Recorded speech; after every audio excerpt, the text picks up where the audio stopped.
ओम शांति। कई बार बाबा मुरलियों में कहते हैं कि बच्चे कर्म योगी बनो। तो बच्चों के मन में आता है कि कर्म योगी कैसे बने। अगर हम कर्म करेंगे तो बाबा को याद कैसे कर सकेंगे। तो बाबा ने हर कर्म के साथ एक सम्मान जोड़ दिया है।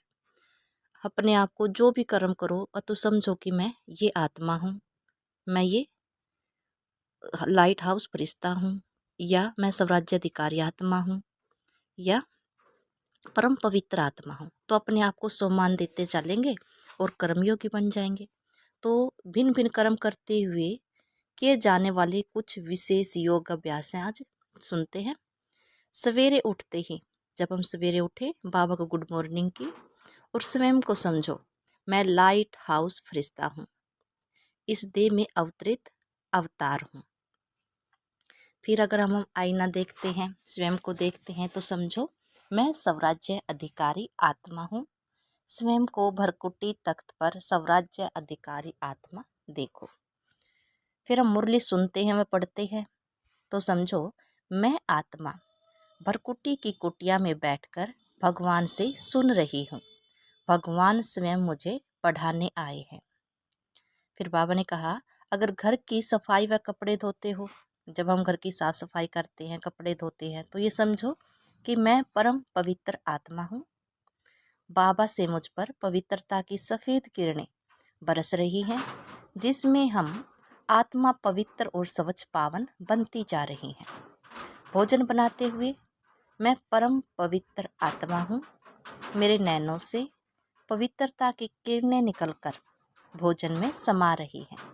जब हम भोजन खाते हैं तो समझो भोजन को पवित्र दृष्टि दे, भोजन को पवित्र दृष्टि दे और बाबा का आह्वान करें। बाप दादा के साथ साथ परमा भोजन स्वीकार करें। चाय दूध पानी पीते हुए, जब हम चाय पीते हैं, दूध पीते हैं या पानी पीते हैं, तो स्वयं को समझो मैं परम पवित्र आत्मा हूँ। मैं परम पवित्र आत्मा हूँ, 7 बार कहना है। और मैं आत्मा मास्टर सर्वशक्तिमान हूँ, मैं आत्मा मास्टर सर्वशक्तिमान हूँ, ये भी 7 बार कहना है। तो चाय दूध अपना पानी जो भी है वो चार्ज हो जाएगा, पवित्र बन जाएगा। जब हम बाहर जाते हैं, बाइक पर जाते हैं, साइकिल पर जाते हैं, कार गाड़ी में ट्रैवल करते हैं, तो समझो मैं आत्मा मास्टर सर्वशक्तिमान हूँ। साथ में बाप दादा का आह्वान भी करें, बाप दादा को भी अपने साथ लेकर चलो।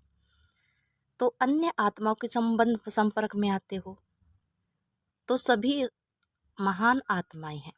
जब हम जिस आत्मा के संपर्क में आते हैं तो उन सभी को समझो कि सभी महान आत्माएं हैं। सभी के मस्तक में ज्योति चमक रही है। मैं भी एक महान आत्मा हूँ, मुझे सबको रूहानी सने देना ही है। कोई भी कार्य करते व सेवा करते हुए मैं आत्मा इस देह की मालिक हूँ, कर्म करावनहार हूँ। इन कर्मेंद्रियों से कर्म कर रही हूँ। जब भी फ़ोन की घंटी बजे, कोई भी एक सम्मान याद करना ही फ़ोन अटेंड करना है। जब कोई भी एक सम्मान ले ले, फिर फ़ोन उठाना है। जैसे कि मैं विजयी रतन आत्मा हूँ, मैं पद्मा पद्म भाग्यशाली आत्मा हूँ, मैं पूर्वज आत्मा हूँ। ऐसे कोई भी सम्मान ले लो। ट्रैफिक कंट्रोल के समय हर रोज़ ट्रैफिक कंट्रोल करना है। पढ़ते व पढ़ाते, जब हम पढ़ते हैं या मुरली पढ़ाते हैं तो समझो मैं गुडली स्टूडेंट हूँ, मैं रूहानी टीचर हूँ। जब हम सीढ़ी उतरते चढ़ते समय समझो कि मेरे हर कदम में पद्म समाये हुए हैं। लिफ्ट में अब मुझे वापस घर जाना है।